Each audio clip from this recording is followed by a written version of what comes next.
I'm going my way. No. How are we doing tonight? We're doing great because we just blocked two. Don't say it. Okay, we bought.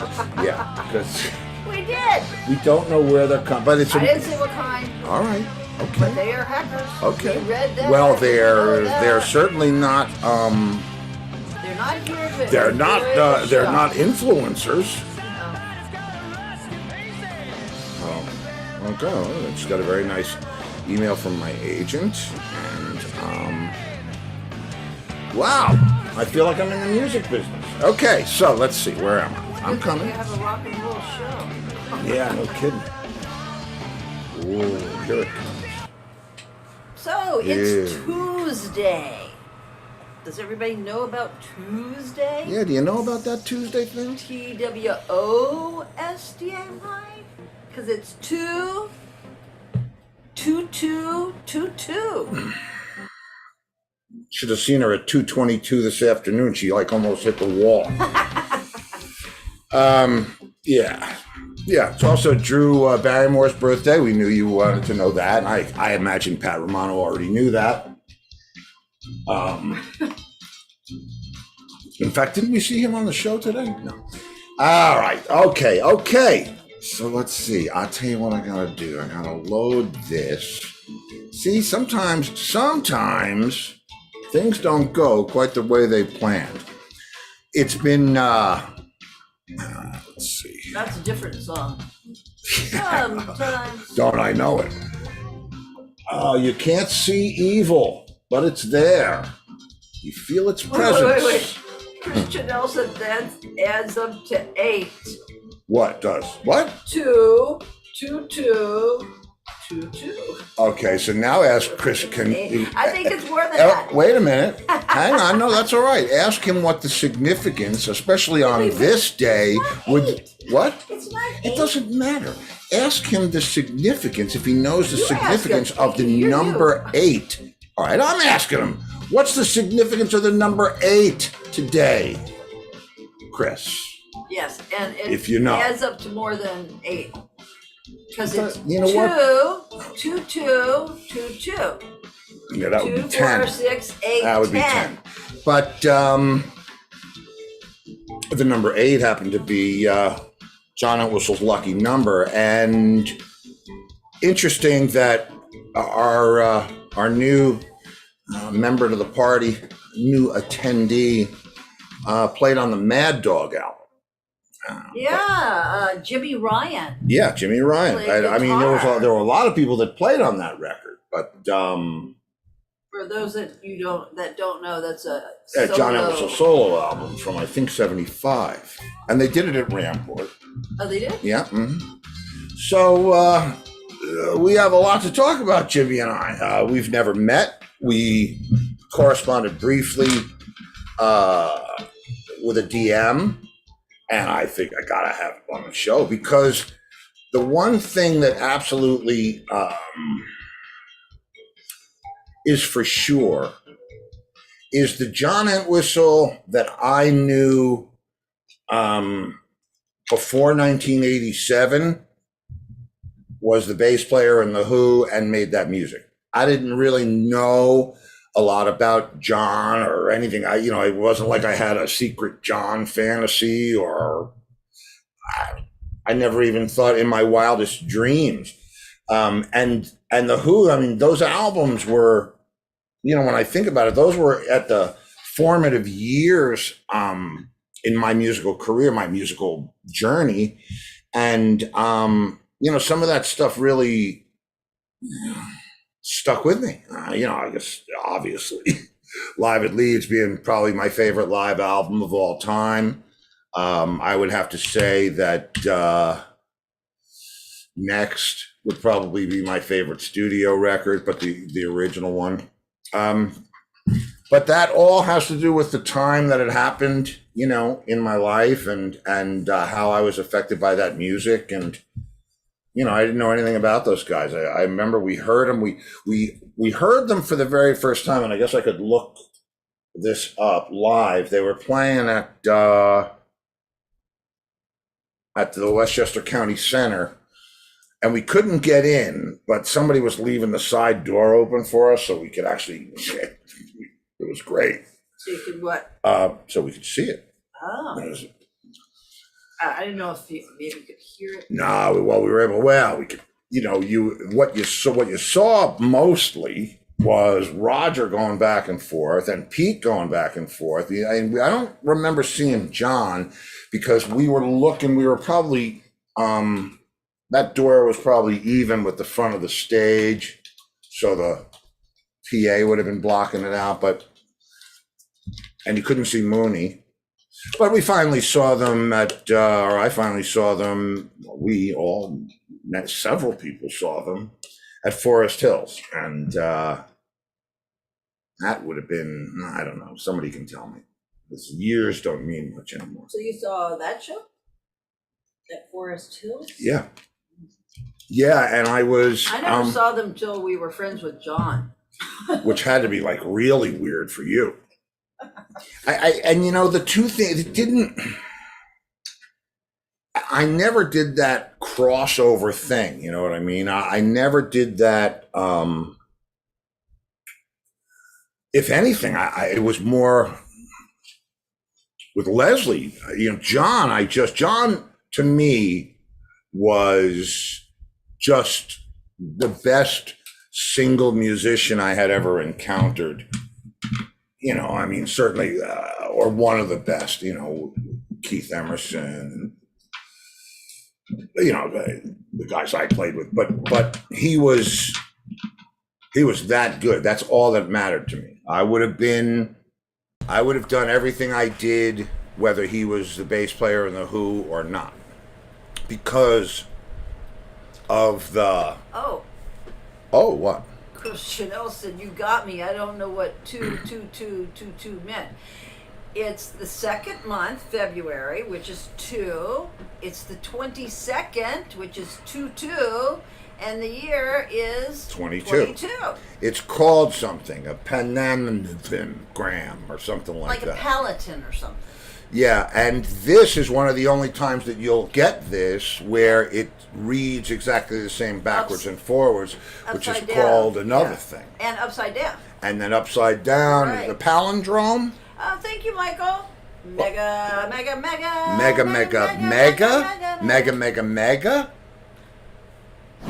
Supersonic. Mega. Thanks, Michael.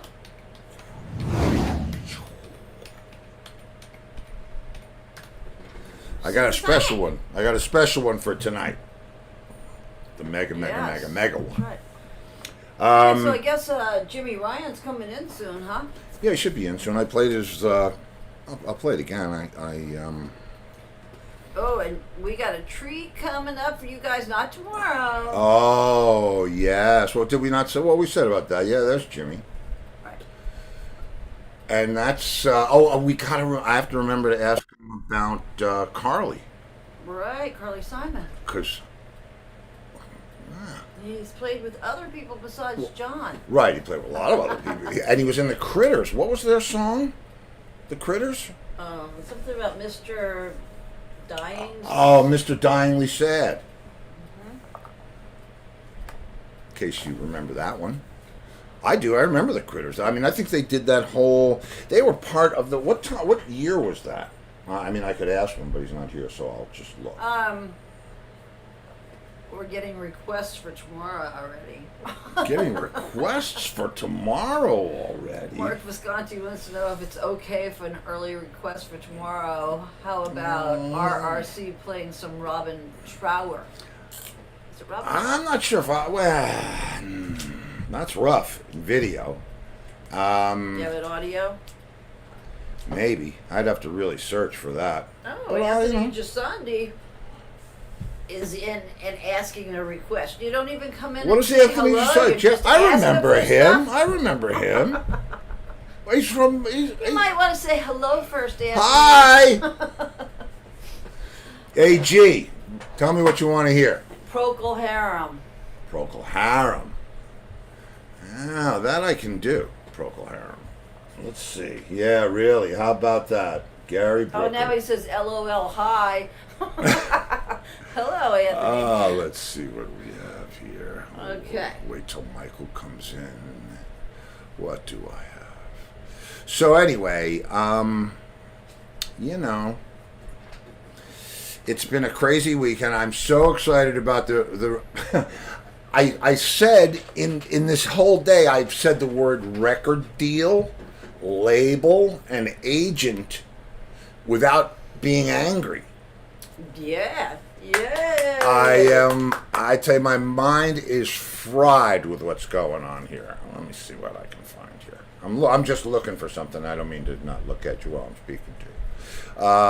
No, I'm just trying to see if I can pull something out of my hat before Jimmy checks in.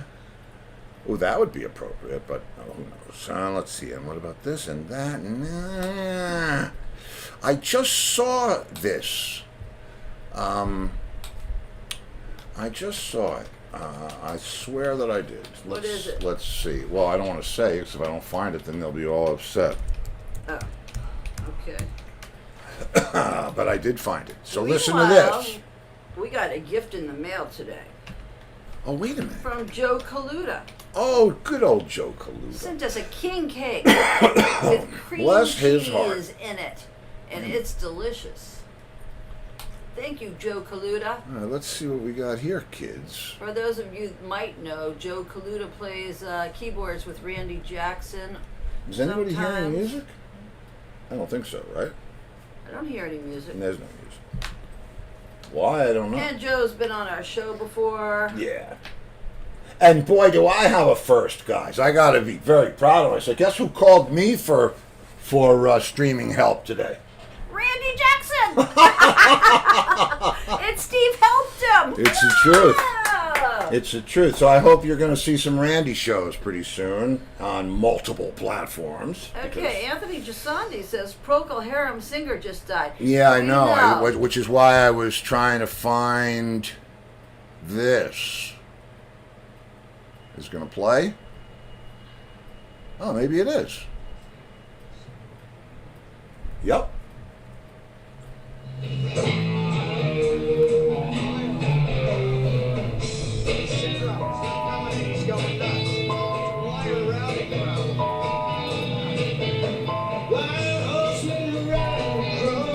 Procol Harum.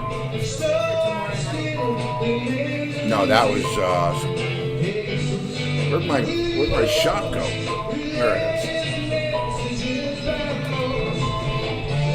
Oh well, you'll have to wait for that till tomorrow. Because we got somebody knocking on the door. Yep, we'll have to play that tomorrow I'm having too night. much fun. Yeah, I'll play that tomorrow. That's been the request. I will play that. I think I even have a night. video of that. But I think Jim. That's how we keep you coming back, Anthony. Yeah, that's it. Yeah. First one's free. And here's Jimmy. Jimmy Ryan.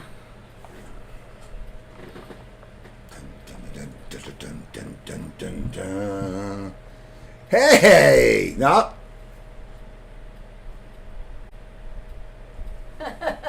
No, can you hear me? I'm making sign signals and he's muted.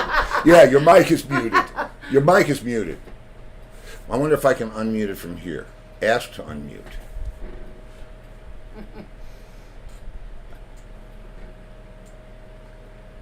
Still muted. Can you hear me? There. You should be able to. Yeah. Oh, I'm not good with sign language. But you could hear me, right? Heard you fine, yeah. Yeah, but I'm trying to do sign language. I don't realize I should just tell you you're I hear you muted. fine. Hold on, I gotta make you go big screen, get you all like cinematic here. There you go. Oh yeah, believe me, that's where it's at. It's this is fun, man. How are you? It's nice to see you. I'm doing great. This was a crazy day. I was at NBC in Dubuque today doing an interview over there. That's 2 hours away, and I'm looking at my watch as I'm driving home. Am I gonna make it? Am I gonna make it? And I get here, and this is a new computer. It's my wife's computer, and I go in and I say, "Oh wait, I can't. I'm not logged in on this. I gotta create." So I solved the problem literally at 6:10. You were perfect. It was perfect and seamless. A lot of luck. So what am I looking at behind you? Are you in the? Oh, I'm in space. I'm in the. I'm in. It's actually the couple of space observatory pod on the space station. Yeah. Up on the ISS. Now, there's one thing that makes it not work for you. Your hair's got to be out like that. Oh, that's true. Yeah, Well, gravity hair. well, I can do this too. I could probably have some of this, and believe me, my hair would do that very easily. It'd be very funny to just float around out here. Yeah, What yeah. I used to do, is I used to go outside and do it. Since we're being silly musicians, Sure. I used to. How do I do this? Oh, watch the whole thing blow up. Well, Choose wisely. I used to put the camera after it, and so I'm out there like this, Oh, that's which funny. Wow. which reminds me, which like leads me to, oh God, So whatever. no, it actually leads me to a John story. It blows my mind that you played on Mad Dog. Do you know all the Entwistle stuff that's going on now? I mean, have you? Oh, there was plenty of it then, but what are you talking Well, about? there's always been. Oh man, you are going to love this. The quiet one. That's the funny thing about him. He is the quiet guy, Yeah, well, was. he's not quiet. Everyone else is too loud. Maybe But- that's it. I am going to tell you some stories that are just going to make you cry, and I cannot wait to hear yours because I know one of the things one of the things with John and I is I didn't know anything about John but the music, the Who, Sure. before I met him in '87. And once I met him in '87, that whole thing that we did began for the next 15 years. But Now, what did you do with John? Just give me some background. some albums, some touring for As an years. engineer, as a musician, or No, I was a drummer. drummer? Okay. Oh, wait a minute. So you don't know anything about my history there? I should have done my homework, but I didn't. No homework. This is not Drummer school. John No, Entwistle first Band. of all, let He me. actually read the eulogy. First of all, That's let me tell you what the show is about. Sure. And that's my wife and producer Lori over there. She's I keep hearing the voice, and I'm going, "Who is that?" And I'm looking in over. a separate module. Yes. Okay. Wow. Okay. Well, let's see. You played with John what in the 70s? Am I right? 75, 74? 1975, I think. 75. Yeah. And you were in the Ox as well. No, I just did the one album, Mad Dog. Oh, okay. I And, never played live with him. I only recorded, oh, okay.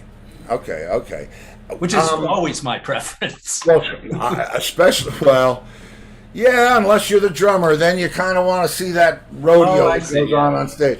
Sure. How did that? I would. All right. The premise of the show is if we were on the same bill at the Garden or at the Bottom Line, or we were staying at the same hotel and in a hotel bar after the show or whatever else, this is the conversation that we would have.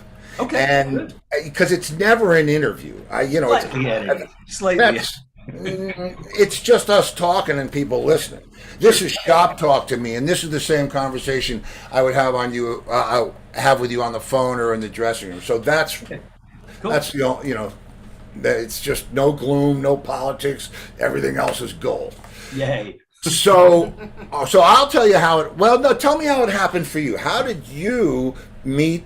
I mean, how did that happen? Please tell me. Well, I was a studio musician in London, and I had a reputation. And what happened was I met a guy. Have you ever heard the Speakeasy in London? Sure. Okay, so I used to hang there. That was one of my favorite places. And Yeah. I was just sitting around the bar, and this guy was sitting next to me, and he just kind of like elbowed me. So what do you do, mate? And I said, I'm a musician. He says, oh, cool. I'm a producer. Talk to me. Well, it turns out he was Thin Lizzy's producer, John Alcock. Oh, John, yeah. Mhm. Yeah, okay. So John and I became overnight friends. We just immediately hit it off. And we started hanging out. And I had a band called Cottonmouth. And he said, let's do some demos, So we went in the studio, we did some demos, and we weren't able to sell it. But he then called me up and he says, hey, I got a real gig for you. I said, great, who? And he goes, yeah. I went, what? Yeah. And I said, John, who? He says, yeah, precisely. I said, well, quit screwing me around. What? Who are you talking about? He says, yep. And he just kept jerking me around. And then I finally said, wait a minute. The Who? He goes, one of them. And I went, no way. Daltrey? And he goes, no. And so I said, better, much better. So he brought me in on the thing, and I did the Mad Dog album, and wow. Well, wow. I mean, so the sessions were stupid. I mean, I'm going to tell tales out of school. God bless. No, you can tell. Believe me. Have you seen the book? I'm gonna tell tales too. So, this was a drunk fest. His tour manager would come in literally with a case of Remy Martin champagne cognac. I mean, this isn't Bud Light, man. This is Remy Martin. Tony Ashton, our keyboard player, you had to get something in the first hour because within the first hour to an hour and a half, he would be asleep on the sofa in the studio, and that would be it for the night. So, and then if Tony fell asleep, we just sit around, tell jokes and goof off and play pub music. And I don't know how we got an album done. I really don't. But were the songs done? Did he demo the songs? I never even asked him about this. So you were just doing it before I walked in. I knew nothing. He had kind of sketchy charts, and he sort of sang us what he was doing, played it on the bass, and I looked at the chord charts, and I did that, and we learned in the studio. But with these big guys, that's almost always the case. When I work with Cat Stevens, the same thing. He wouldn't even let me do a chord sheet.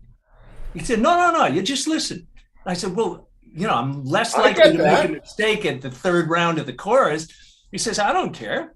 He says, you do what you can do. And eventually, the song will come out. He says, we're just going to roll the tape the entire time, because if we get a great take, I don't want to go back and then redo it because nobody was rolling tape. So, that's how it was. Carly was a little more. This is called Rock and Roll Show and Tell. Yes. And I do want you to know that your stories are safe with me, because you and all your watching. These are left over from our last tour in 2001. I love it. And this one says, John wrote on them, yeah. It says Remy Martin, fine champagne cognac. There you go. XOOP. I'm sorry, OXOP. OXOP instead of VSOP. John wrote that. There's a bass, which I don't know. He must have been past the first bottle when he drew that. And it says, is that from Entwistle? Yeah. The man is consistent. Oh, just wait. I'm gonna fry some eggs for you tonight. I love it. Okay, so it says on here, left over. These are left over from our tour. We got 2 a day every day, and we were out for months. Okay, I had to give the frickin' red wine away because we had the storage locker in New York. And he shall come carrying thunder in large cabinets. Nostradamus. God. That was, I believe, these are from B.B. King's, and this is reserve bottle number 2. I realize it's backwards, but this is there's that's so funny. You got them laying around. They were in the I mean, bar. I'm telling you, I could have opened a liquor store if all I wanted to sell was Remy. I mean, you didn't do the road with him. Oh, well. No. Oh, the studio was enough. I mean, by the case, it was coming in, and there were only 4 of us, 4 or 5, or 6 if you include the engineer and the tape operator. But I mean, they weren't imbibing, and I wasn't particularly either. I was a little bit on the outside because, I had just learned transcendental meditation, and I had kind of pulled away from heavy drinking and drugs and all that stuff to just chill out because I needed to. I was a psycho when I was a kid. So I would sip gently while I would hold the bottles upside down, Well, I'll see, when I came on the scene in '87, it was Remy and ginger. That was the drink of, it was Remy Martin and ginger ale. Remy and coffee. And then it went to Remy and coffee. But so when the album ended, that was just it? You never toured it? That was that? Yeah, that was that. I think what happened was I moved back to New York shortly after that. Now, I met John in New York at Manny's, later on, and it was like old home week, you know, it's fine. But I didn't speak to him for a long time in between because I kind of left town and he got his guitar player, and, you know, we never became close because we were really different. We were very different human beings.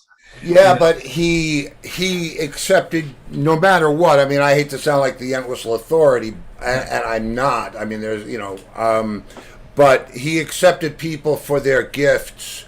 And, he was great, yeah. You know, I mean, that's the way he was.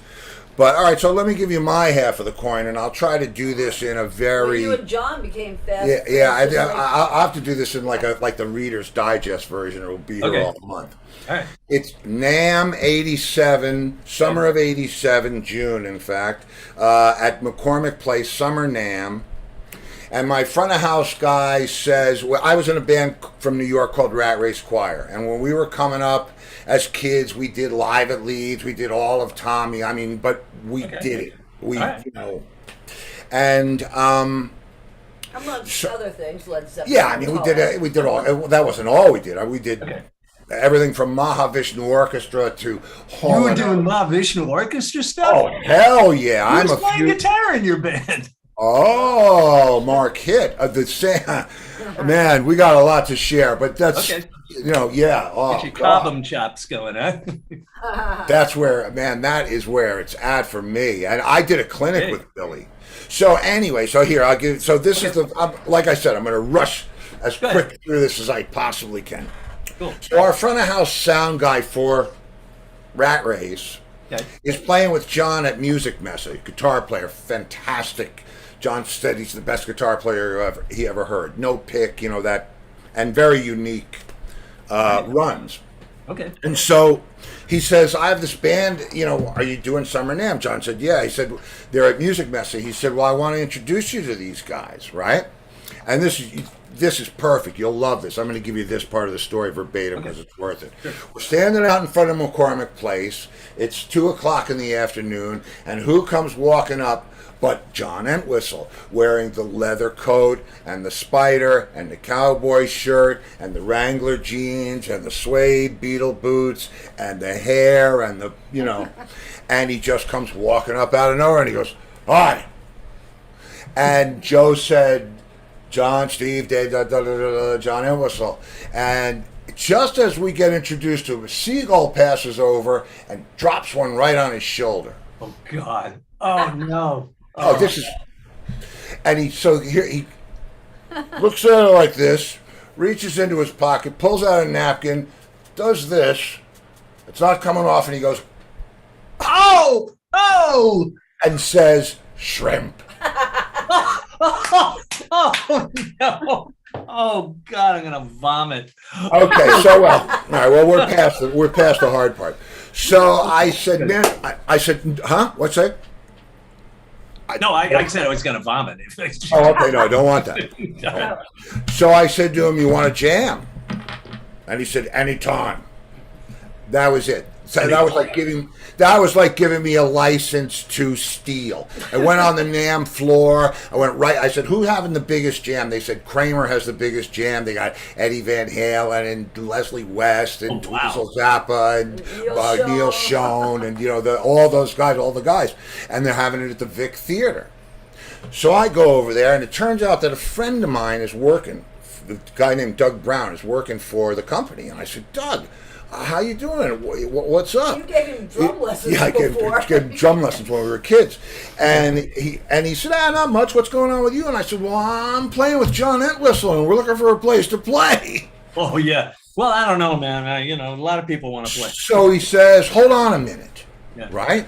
And he runs in the back and he gets Karen Iammello, who was running the company or whatever it was, and she comes out and she goes, John Entwistle wants to play. No problem. I'll send a car. I'll do that. I mean, this is because it's the Vic Theater, which is like an old vaudeville theater, Chicago theater. And there's lots of people there. And it's the Kramer, Seymour Duncan jam. You know the drill, right? And they got drums and everything all set up. And yeah. Big double set of premieres. And the whole back of the stage is television sets and all the gear you could want to have, right? Okay.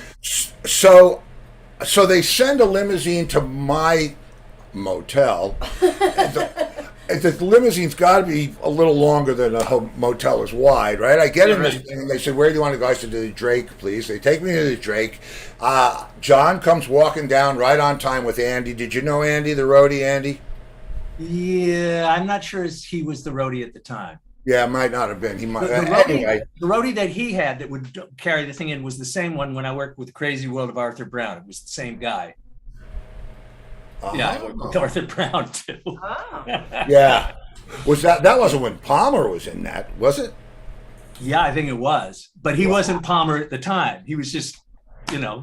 ELP had not happened yet. So yeah, I think it was. But that's John's favorite John Palmer joke is how can you tell if it's called Palmer knocking on your door? The knock speeds up. That's funny.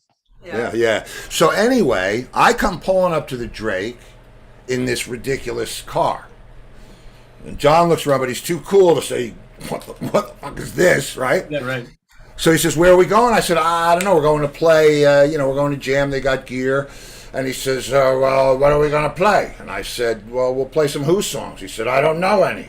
I said, "What?"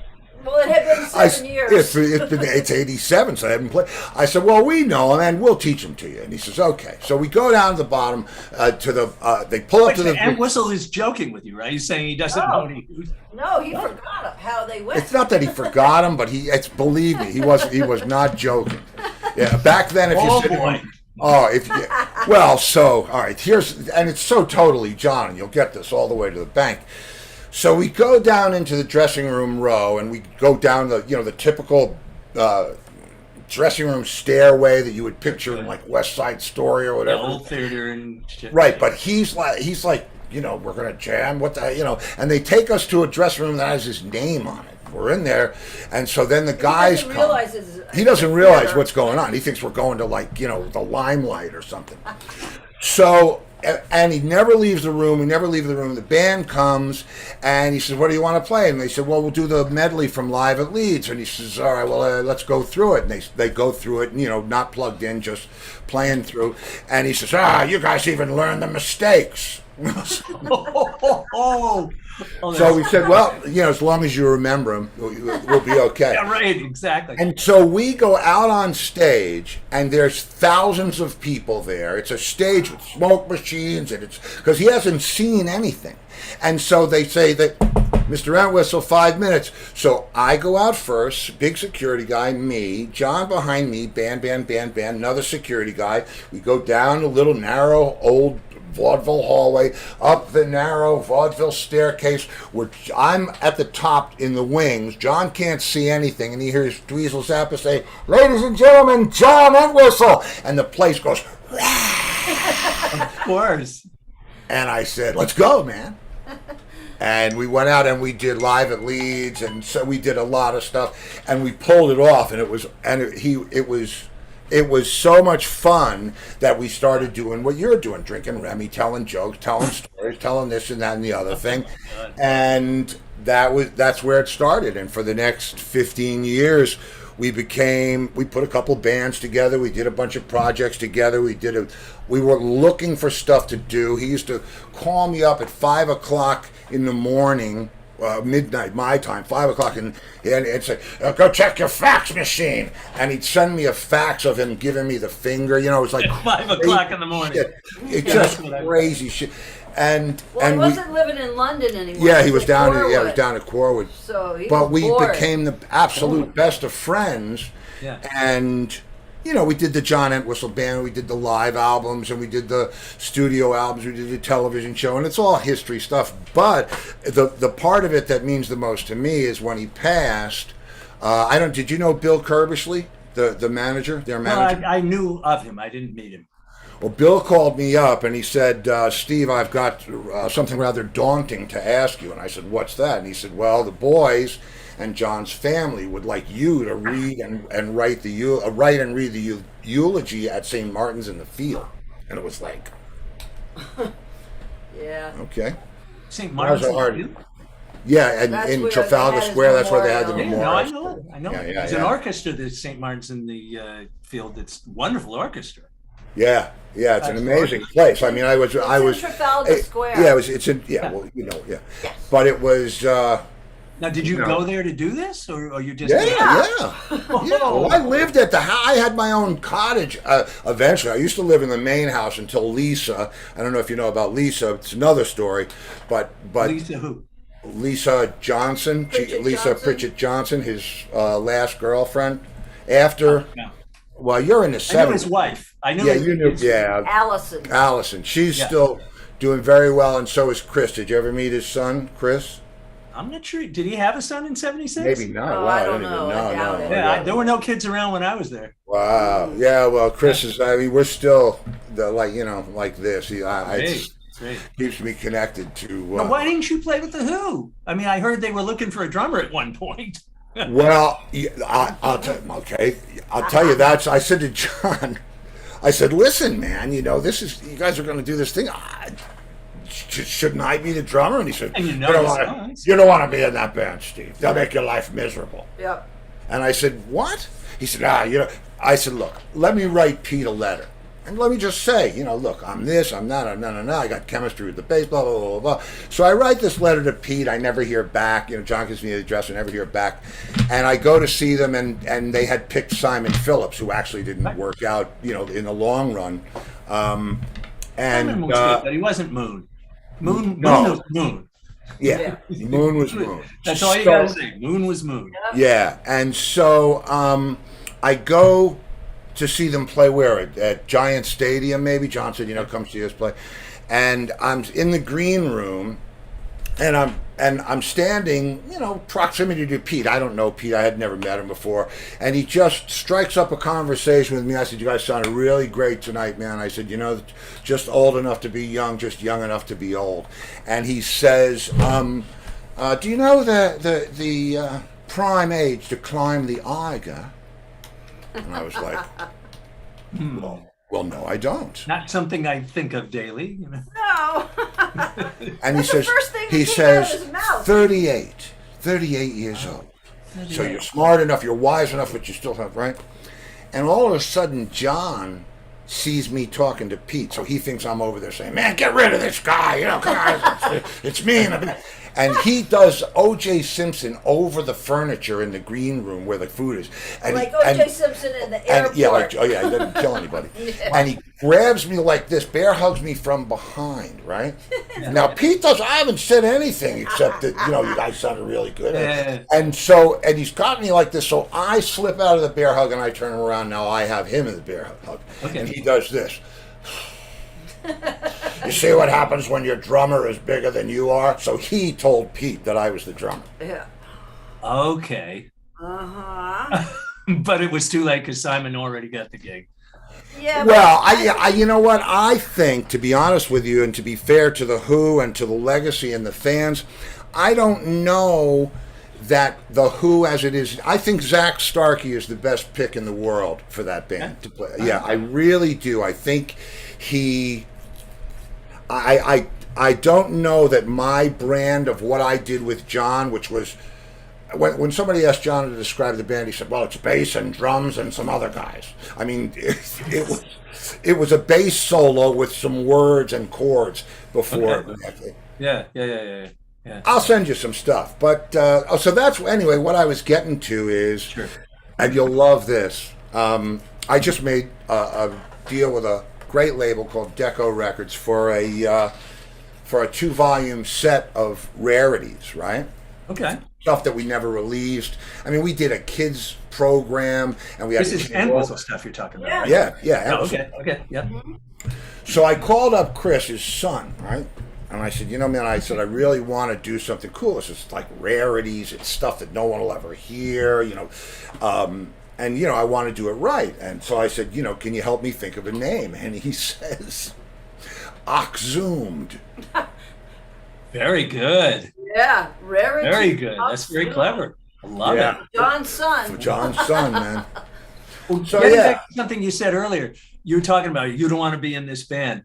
He was telling me about the contention in that band, and it was brutal between Townsend and Daltrey.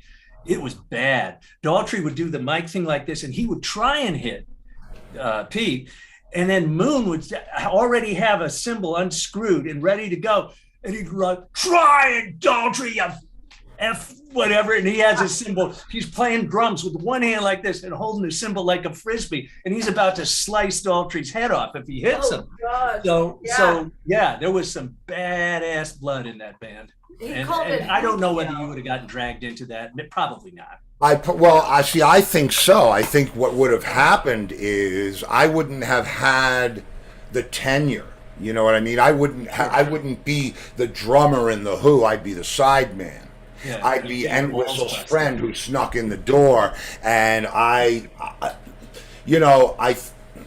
had some conversations with the guys that have played in the band since Moon, and I don't think it's not the gig that I would dream that it was. I would dream that it was the John Entwistle band with Pete and Roger. But that's not what it is. It's the Who without John and Keith, and it's much different. I don't know. Like I said, I think Zach is the absolute perfect guy for that band.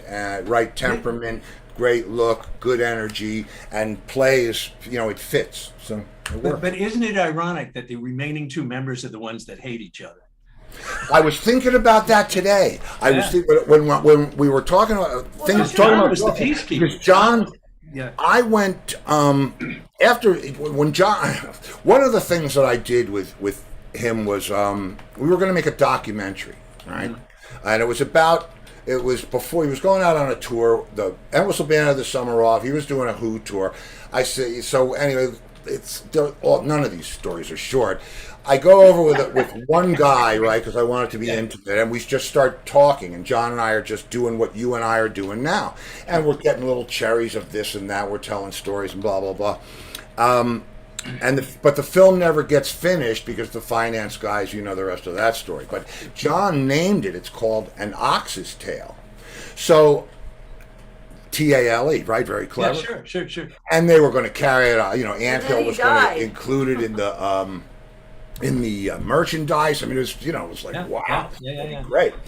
But because of A, B, C, D, E, it never happened. So John passes away. A couple of years go by, and somebody calls me up and says, "I have somebody trying to sell me some footage." They had copies from the original editing. I have the masters. And I said, and they said, I'm thinking about making this film. And I said, okay, I'm thinking about calling my lawyer. Right. And he said, well, then why don't I just make it with you? And I said, okay. And we did. But there was a point to this story. I don't remember what it was. I don't know. I want to hear about Carly Simon. About though. John. Yeah. Oh, yeah. I got to listen to that. Moving right along. Oh, I don't even know now, man. It's like, oh, yes, I do. So John's gone years now. Maybe it's 05. And Pete. I get a call. That's how long it's been? What? 2005 until I do. He was 02. He died in 02. It's going to be 20 years this. Oh God, time is flying. And he died 15 years to the day that we met. Yeah. We met on the 27th, and Anyway, I go through the rest of it, but we don't need to do that. Yeah. So I get a message from Pete. Come on over. Bring a film crew, I'll do your film. Because now I've got together, now everybody's in the thing. What's his name? Chris Squire did an interview, and Robin Zander, and Roger Glover from Deep Pearl. The usual guys. Manzarek from The Doors, and I interviewed Billy Squire, and those were, they were this, but there was a camera running. Now, they were all related in some way to Entwistle? Well, they were just people that I knew that would talk to me, that knew, Billy was, the song that I opened, Billy sang lead on a song on one of our albums. Roger was, a bass player, so that made all the sense of the world. Manzarek was from The Doors, so they toured and did gigs together. Robin was really there. Yeah, Robin Zander was one of the singers we considered as the singer for the Entwistle band. But he was in that. He's got a really light voice, though. He's got that. Robin Zander? We're talking about Cheap Trick, right? Yeah. No. You to want me. Oh, no, man. Okay, so there's another side to him that I don't know. I was in the Robin Zander band. And, okay. That guy, no, we were doing Zeppelin and jumping to the fire. I mean, no, Wow. his warm up is just screaming.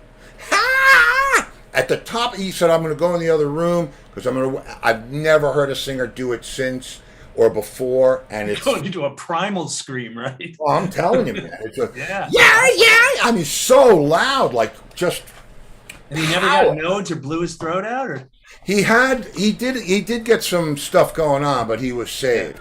And Yeah. he's still, man, I mean, still strong. I haven't played with him in a few years, but still, still killer.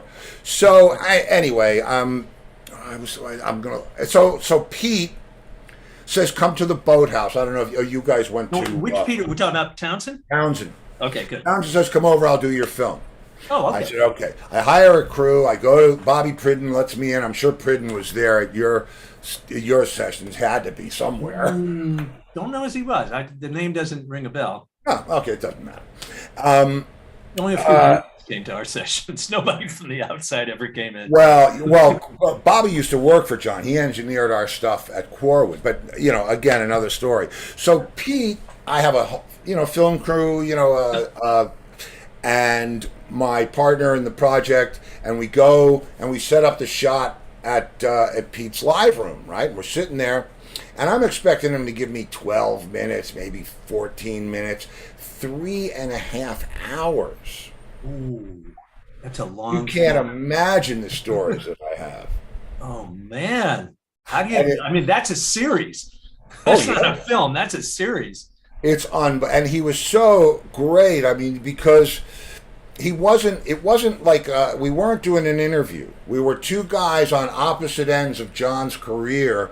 Sure. That had John in common and a common respect, and it was remarkable. Very cool. Anyway, I said, but John, I'll tell you that you made records. I give you this. I'm producing this record, right? And he walks in. This is at the studio in at his house at Hammerhead Studios. Yeah. And he walks in. He says, "You look. What's wrong? You look troubled." I said, "I can't decide whether the bass is too loud or not." He said, "That's easy. Turn it up, then you can be sure." So you're telling that Pete said that John left him with Roger? So Yeah, that was another part of it. He said, "Yeah, John was." So I think John was getting even with me. He left me with Roger. Mm-hmm. And I'm not going to say anything because I don't know Roger, but I've heard a lot. I know Roger. I know Roger, and but that's okay. Listen, the thing about the thing that started this whole train, and then I'll let you. Then you got to throw some people under the bus. When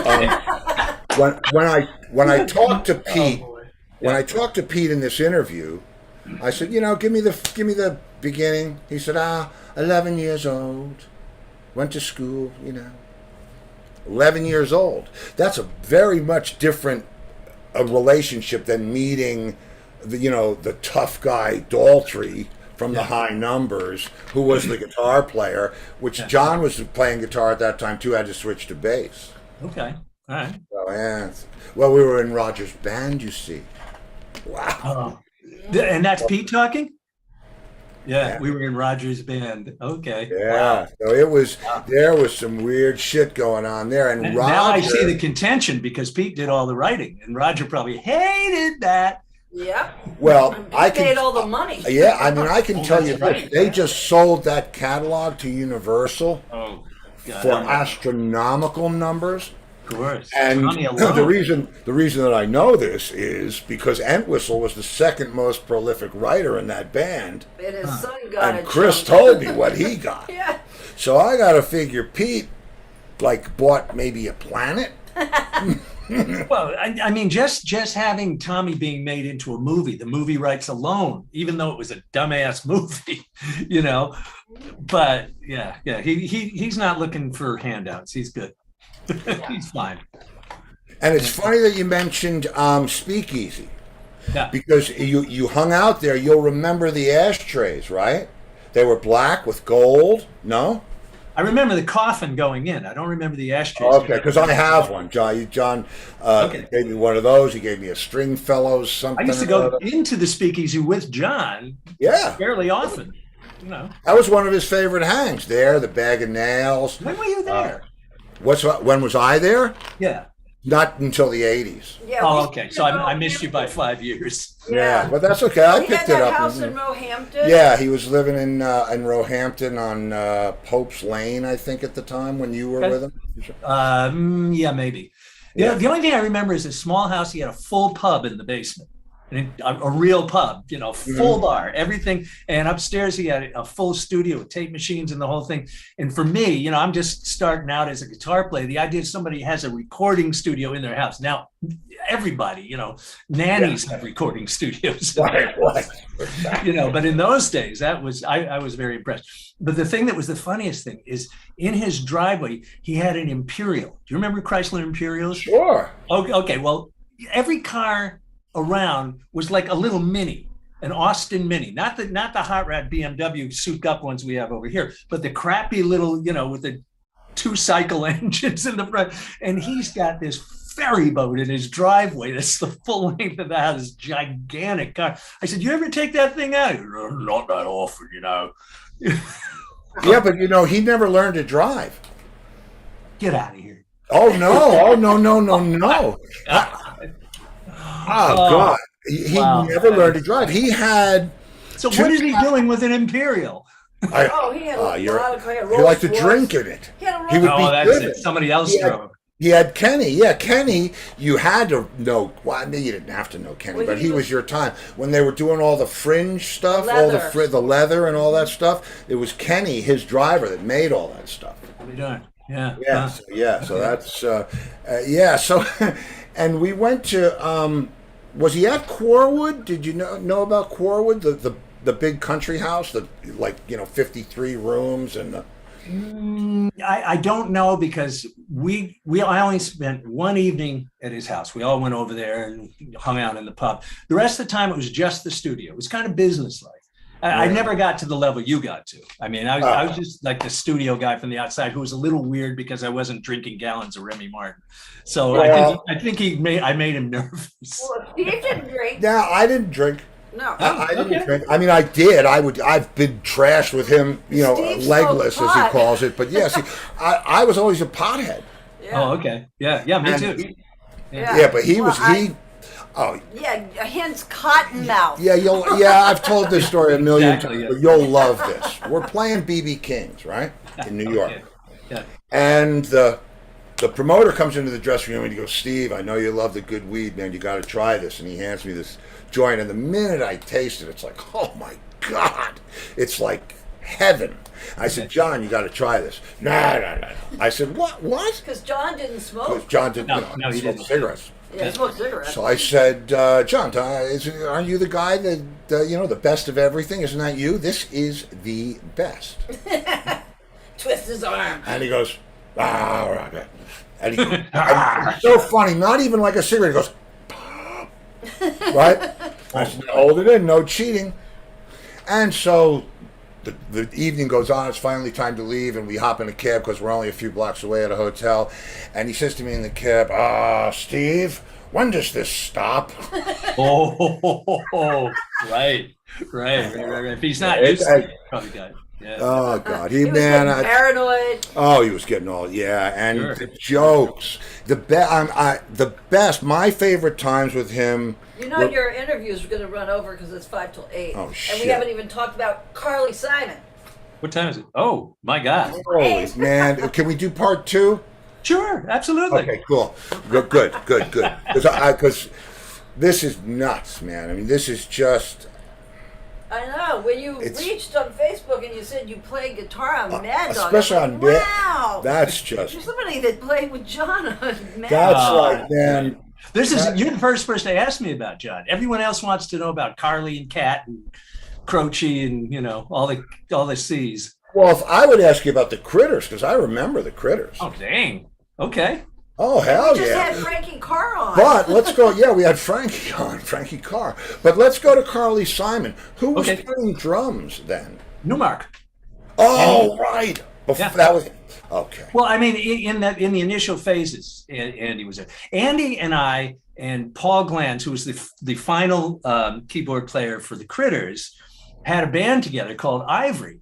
And we were before ELP. It was Paul was on organ because Paul and I were with the Crazy World of Arthur Brown. Palmer was the drummer there, but then he didn't come and join us because he was English, and so we were American. So I don't remember how I ran into Andy, but somehow he was looking for work, and we played with him. I said, "Oh man, that's really good." And what happened with Carly was, I had already done her first album. And then she called me up and said, they're really pissing me off. They want me to play live. And I go, that's pissing you off? She goes, yeah, I want to play live. I'm like, okay, well, so the reason you're calling, she says, you got to help me put a band together. I said, well, I just happen to have this band.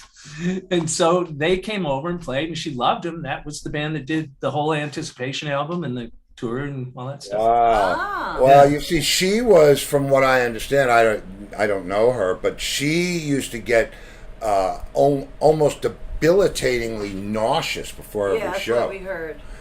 It got worse as time went on. She was nervous initially, but she and I were very close before she made records. We were good buddies. Really? Oh yeah. I don't know if it was after the Crazy World of Arthur Brown or before. At some point when the Critters ended, I needed a job, and I was not yet a studio guy. I was just a critter. So the guy who produced our last album, Dan Armstrong, had a store in the Village. And I called him. I said, look, do you need help at the store? He says, actually, I need a store manager. You think you could do that? I said, oh, hell yeah. So I took the job on, and his girlfriend was Carly.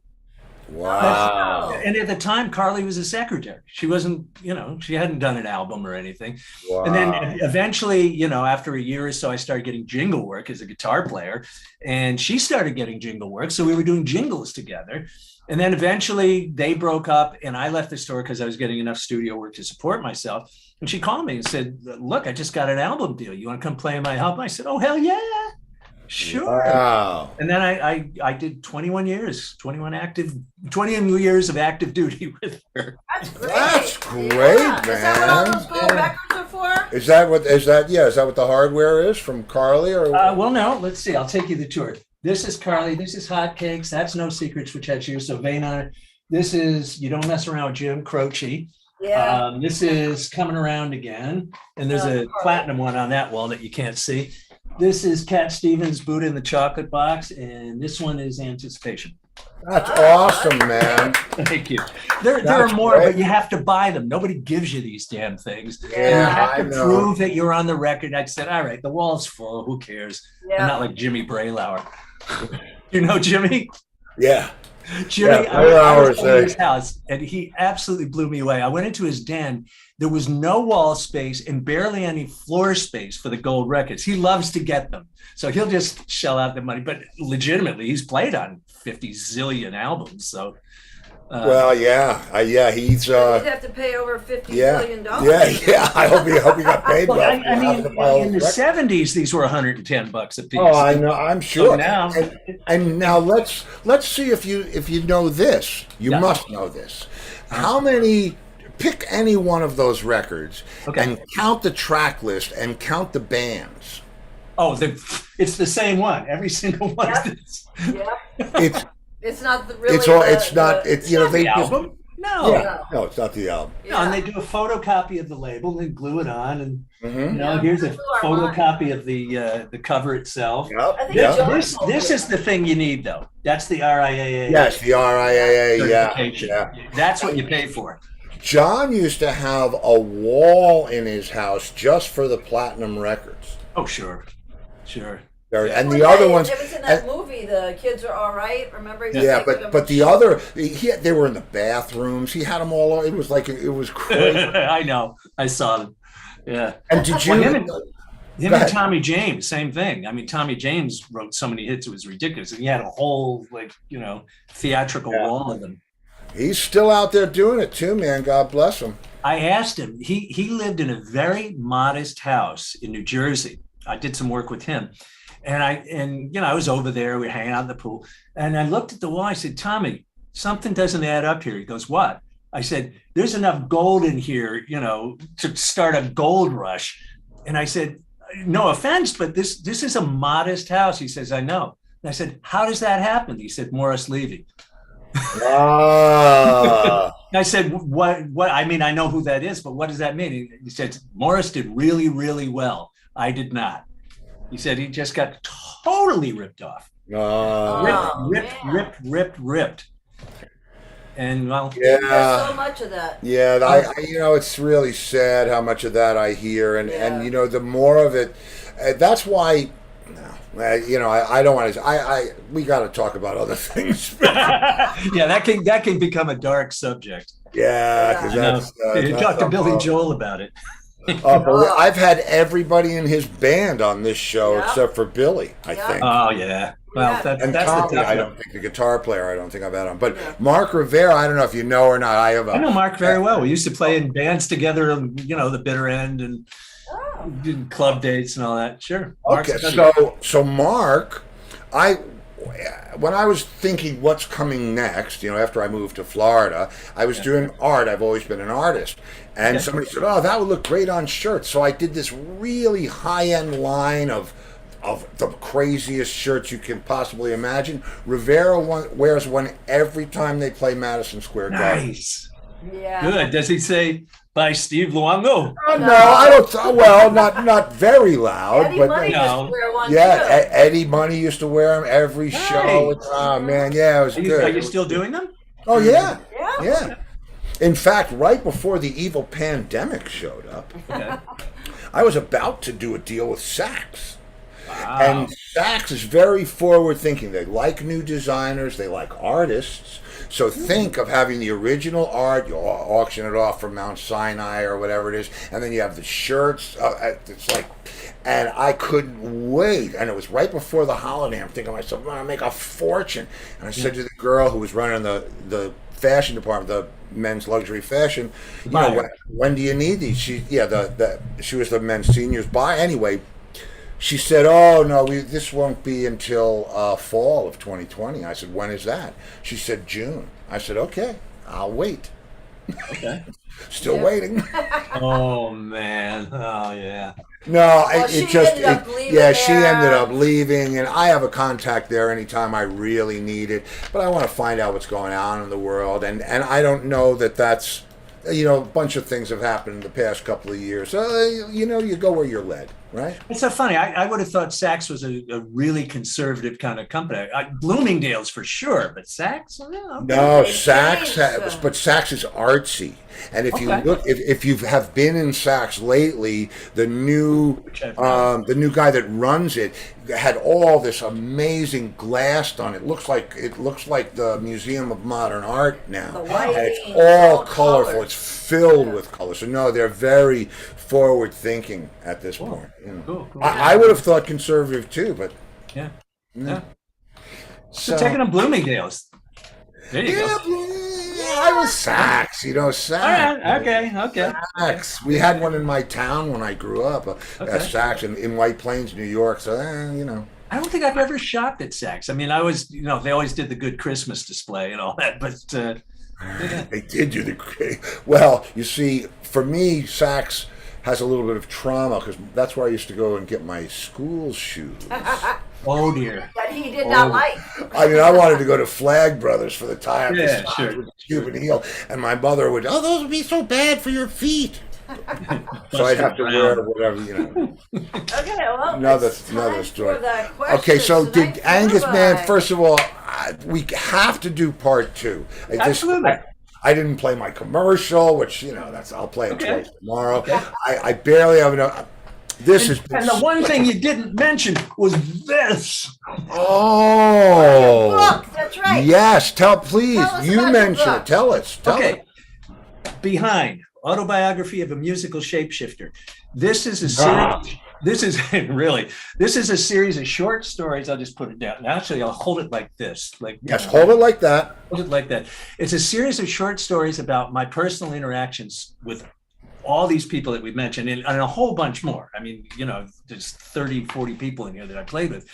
It's not like People Magazine stuff where they're talking. It's me talking to them, having personal conversations. I don't talk about recording much because we went in the studio. I played an E chord and it was really loud, but it was great. Everyone loved. No one wants to hear that. They want to hear about what happened at the pub. Exactly. Yeah, exactly. So you can open up to any story and go from there. You don't have to read it linearly, but you can. Nice. And I start off with a story. Everybody thought about the Critters as being kind of an easy listening, Mr. Dyingly Sad. The story starts off where we're playing at Glens Falls, a place in Glens Falls. I know Glens Falls. Okay, and our manager decides this bird is bothering his stupid poodle, so he gets a BB gun.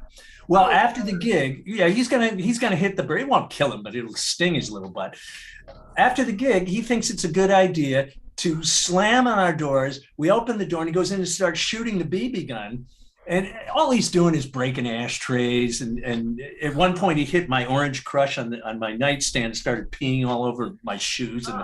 Anyway, the next day, the motel owner hated rock and roll bands and decided to make examples of us. So he did a bit of creative percussive maintenance in the place and pulled a sink off a wall and kicked in a TV and then sent the state police on us. We got thrown in jail. Oh, man. So the first chapters, and it's just, I talk about my interactions with people who have ripped their girlfriend's eyeballs out. And, it's a really funny story. That's where we start. Wow. All right, well, I just wrote it down. And how ironic that you played on cell number 7. Cell number 7, right. I mean, did he ever tell you that story? No. Well, I mean, if you did, it didn't sink in. I don't remember everything. I'm very old. You know what? I'm taking us down a bit. Volume 2. Jimmy, behind. Yes, dear. Autobiography of a musical shapeshifter, available where? Everywhere. It's an international release. Barnes & Noble, everywhere. Amazon. Oh, excellent. I'm letting people know. I have a real publisher. It's not even a self-published book. I actually signed with a real publisher. Yeah. Wow, that's cool. Great. So it's a really fun, funny book. And, there'll be a lot of stuff you'll find out about people that you wouldn't know. I talked about Carly a lot because, we were very close. Talk about going to her manager was the entertainment director for Playboy International. So we got her to invite us to the Playboy Mansion in Chicago, and then a party at Victor Lowndes' house. He's the British guy, and I ended up decking Roman Polanski. Oh. Well, I was trying to play. He had us playing in his bedroom with 70 people in a bedroom that's the size of, whatever. Yeah. And Roman was like seriously high, and he reaches around and stuffs a joint in my mouth from the back. And I'm trying to focus on what I'm doing, and I'm not entirely sane myself because a certain recreational chemical had been imbibed accidentally. Understood. And it was a little purple thing. And it was not pot, and I was seeing lots of things that weren't there. Anyway, so Roman comes around and he studs this thing, and I thought somebody was putting a torch in my mouth. I went, wham! I went blam. I hit him in the face. He went rolling over backwards on the bed, and everybody thought it was freaking hilarious. Here's poor Carly, and we're trying to do Anticipation. It's just Newmark tapping his sticks on a nightstand. Me playing a 12-string guitar, and I don't even know what this thing is in my hand. It's like a complete mystery, but at least the muscle memory was there. So it kind of worked. And Carly was in on it. She says, "Look, I'm going to do the intro. Just follow me. You'll be fine, dear. You'll be fine." Just, and Carly is as straight as a ruler. I was, I thought that. I had a feeling. She was kind of the band mother at the time. That was really, that was reassuring. But to have this guy, this dragon monster do this thing, and Britt, he was there with Britt Eklund, so he went slamming into her and knocked her over backwards. Oh, wow. So it's just a bunch of stories like that, just real fun. Yeah, I know. And she probably stopped rolling when she got to Rod Stewart's house, and, then you... Right. Yeah. Rod didn't make this gig. No, I believe me. There's enough stories there to fill another book. But, this is fantastic, Jimmy. Yeah, I worked with him, too. With Rod? Rod? Yeah. Yep. I got a story that I can't even tell on here about John and Rod. Oh. It's more about Rod than it is about John. I Yeah. mean, we were at the China. Did you do the China Club hang in New York at all? Yes. I'm trying to remember. Yes, of course. 75th and Broadway. Yeah, Yeah. Not very much. Not very much. When was that popular? 80s, 90s, mid to late 80s into the 90s. Yeah, I was more like Tracks and JPs and you know that crowd. Yeah, Max's and Tramps. Yeah. And the downtown places, CBGBs and all that. I played the Mud Club with Martha Reeves. Remember Martha and Monday? Sure, Martha and the Vandellas. Okay, Martha was a serious gospel, Bible, real religious person. And she goes into the Mud Club, and there's guys with test tubes through their brains, you know, hanging with earlobes down to their pockets, and women with like one eye and hair this tall and mohawk. And she walked in there, and she honestly believed she was in hell. We were down in the basement. She says, "You guys got to come together. We got to pray to Jesus right now. These people are possessed by Satan. This is Satan, and we're going to go out there and we're going to bring Jesus to them. I don't care what they're thinking, what they're doing. We're going to bring Jesus to these people." I said, "Amen, Martha, let's do it." They saw him before you did, Martha. They did, and we were opening for the Cramps. You want to talk about like what kind of a show is this? There's a double bill. That's the Monkees and Hendrix. Yeah. So we get up there and we start playing. And these people are like, you know, they're looking at us like that. It was really weird. And sooner or later, I mean, she's really good. She's a really. Yeah. You watch this, they're like this, and then they go. and they're starting to smile and they're starting to groove, and she owned them by the end.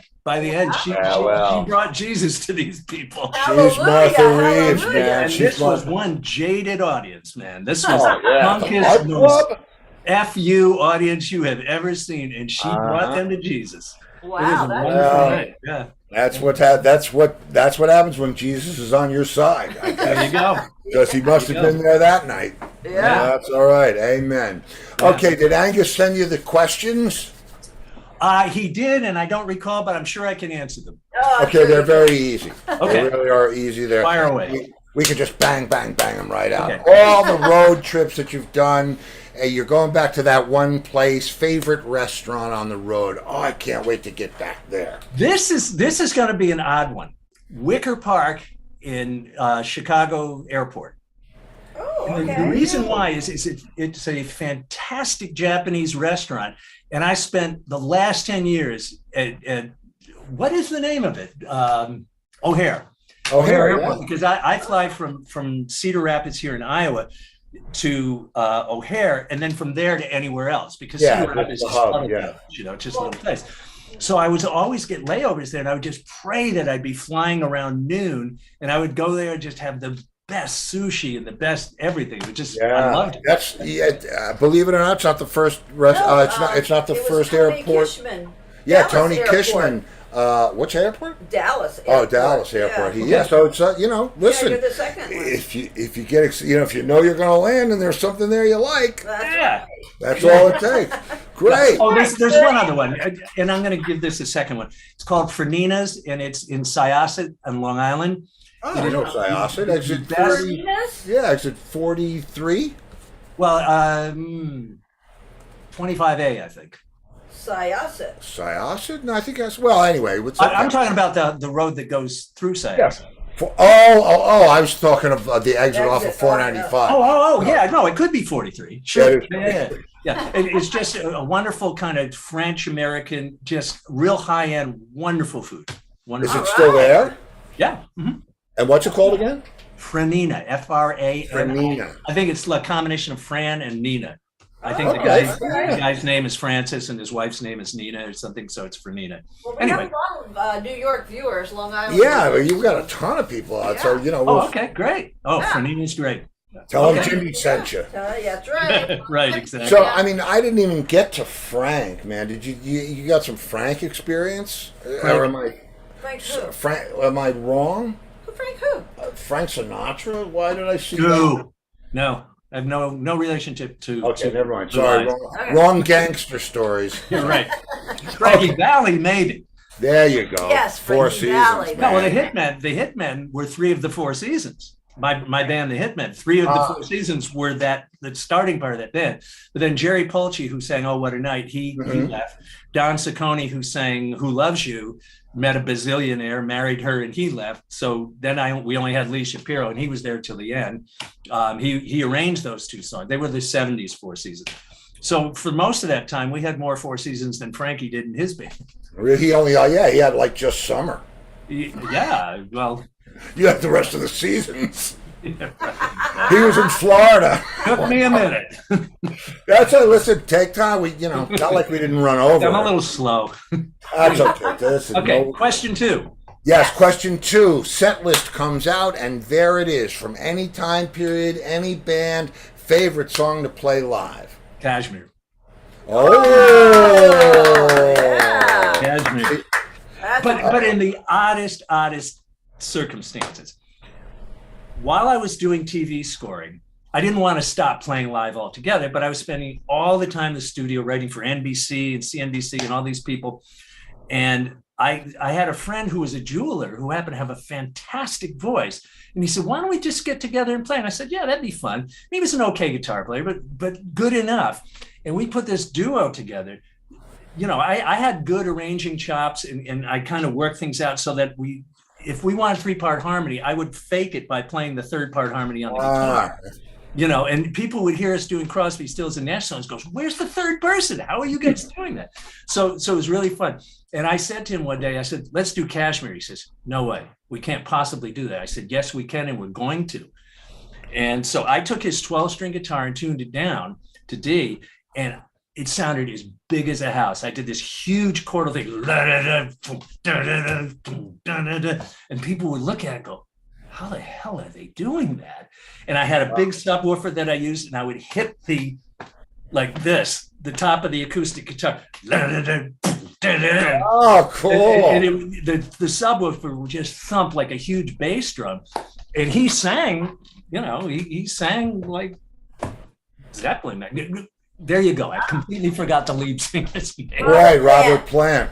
Robert Plant. Okay, yeah. He could sing it like Robert Plant. It sounded fantastic. It was so much fun to play because, A, because it's such a fantastic song, and B, because nobody expected that we could do it. It's just 2 guys with 2 acoustic guitars, and it was really fun. Well, just to get off at the rest stop for a second. Okay. When the levee breaks. Yeah.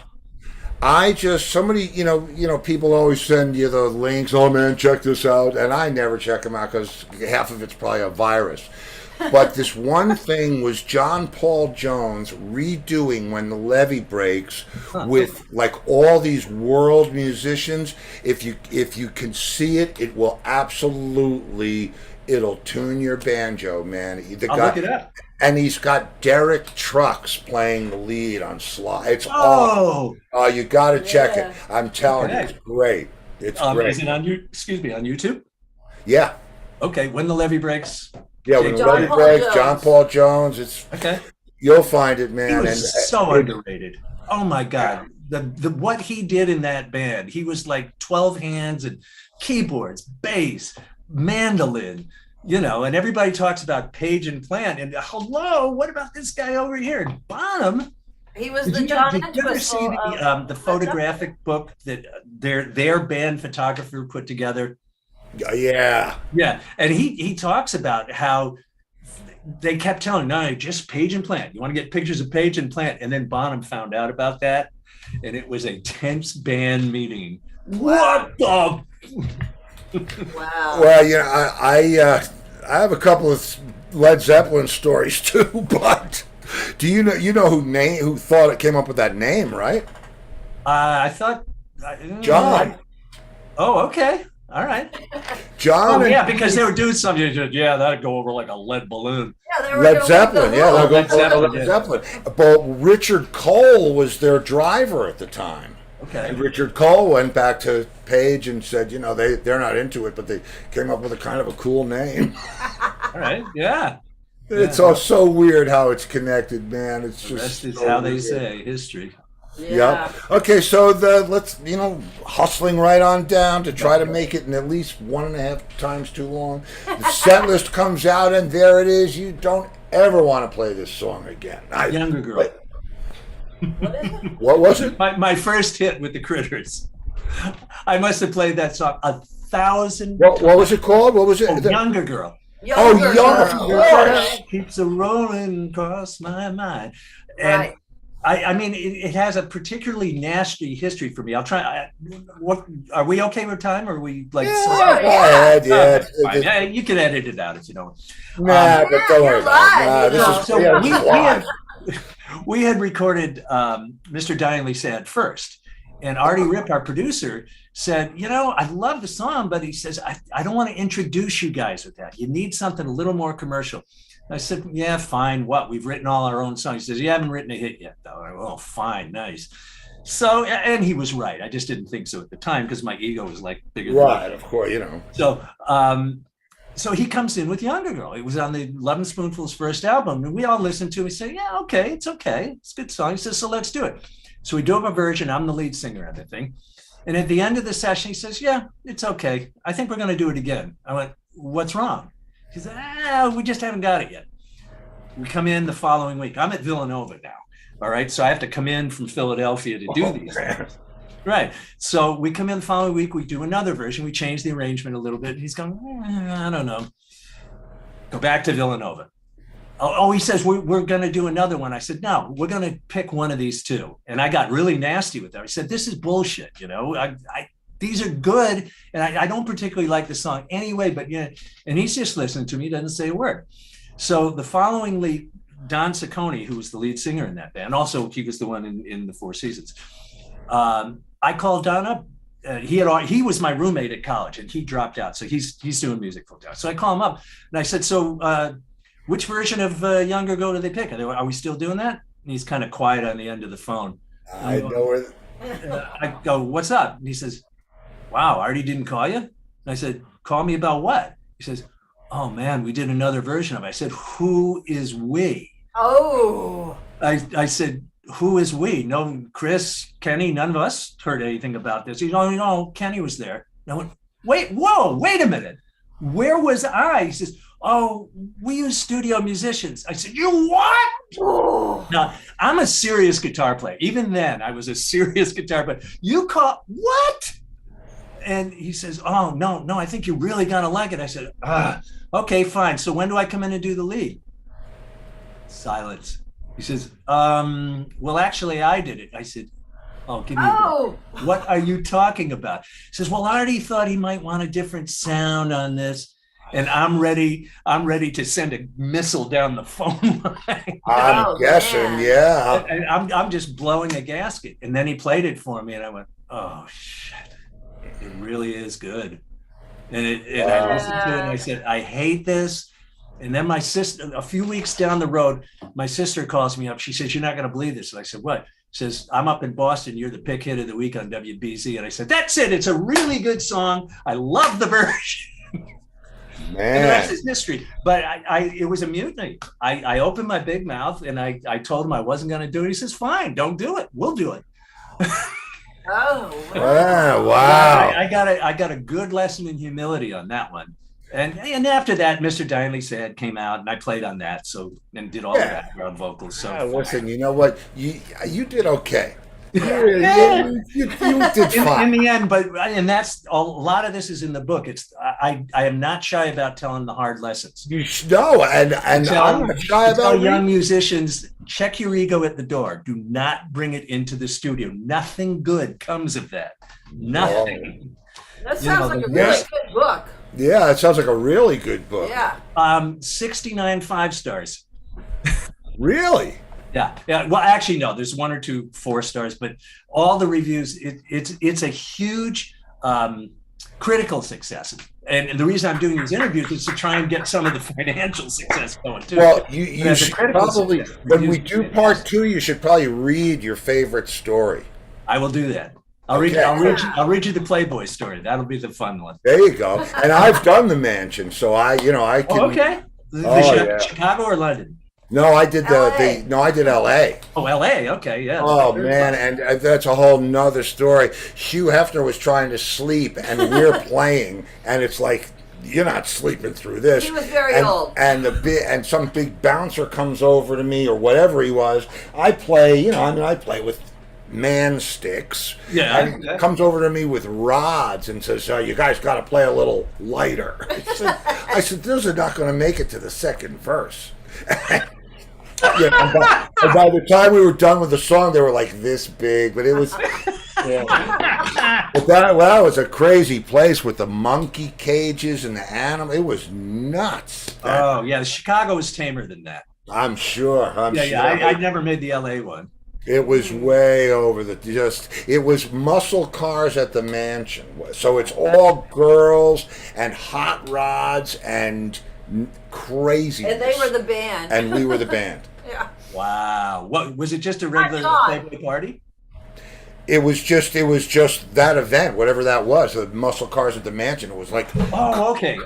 Cobras and Corvettes and Camaros all over the lawn. I mean, like George Barris, if you remember George Barris, the guy that did the Munster car and all the hot rods for the television shows. George Barris was there. He did the Batmobile, the original Batmobile. Oh man, wow! It was just a freak show, man. It was all American cars, right? You don't know Ferraris or Lamborghinis. Yeah, no Ferraris. Muscle cars. All muscle cars at the man. And man, it was as hedonistic as you could want it to be. And it's like, okay. Oh, okay, go ahead. Yeah, but he didn't do it with Intwistle. I didn't do it with John. I did it with my solo. Died. My solo band. Yeah, John was already gone. Yeah. I did it with my solo. Anyway, it was. Yeah, my story is just the opposite.